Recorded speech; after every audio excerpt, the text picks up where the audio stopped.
और चलिए इसी बीच एक बड़ी खबर आपको बता दें, मौलाना तौकीर रजा का काफिला रोक दिया गया है। बरेली में सीबीगंज थाने के पास रोका गया है। अपने निजी काफिले से संभल जा रहे थे। पुलिस ने बैरिकेडिंग लगाकर काफिले को रोक दिया है। ये बड़ी जानकारी। मौलाना तौकीर रजा जो संभल जा रहे थे उन्हें फिलहाल रोक दिया गया है। इस वक्त की बड़ी जानकारी आपको दे रहे हैं। पुलिस ने बैरिकेडिंग लगाकर उनके काफिले को रोका है। मौलाना तौकीर रजा जो संभल जाने की कोशिश कर रहे थे, बरेली में सीबीगंज थाने के पास उनके काफिले को फिलहाल प्रशासन ने रोक दिया है। यह बड़ी जानकारी आ रही है। देखिए, संभल में पहले से ही हालात तनावपूर्ण हैं। ऐसे में प्रशासन को सुप्रीम कोर्ट से भी आदेश है कि संभल में स्थिति को नियंत्रित किया जाए। और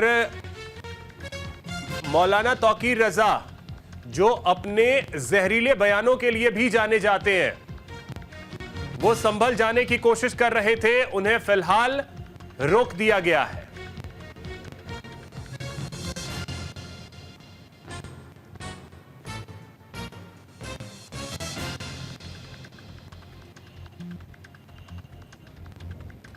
मौलाना तौकीर रजा को फिलहाल रोका गया है। संभल जाने से ये जानकारी मिल रही है।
हम लोगों को वहाँ के हड़न में अफरा तफरी का माहौल बनाने की कोशिश थी, तो इन तमाम लोगों को वहाँ से हटाया जाए और उच्च स्तरीय जांच कराई जाए और जांच में जो मुजरिम पाए जाए उन्हें माकूल सजा मिलनी चाहिए।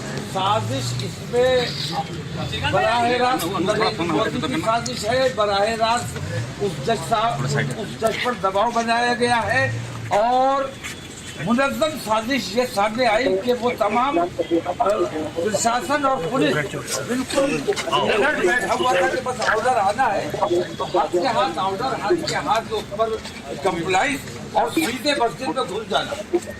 यहाँ तक मुसलमानों ने कोई रिएक्शन नहीं किया, सबसे काम किया।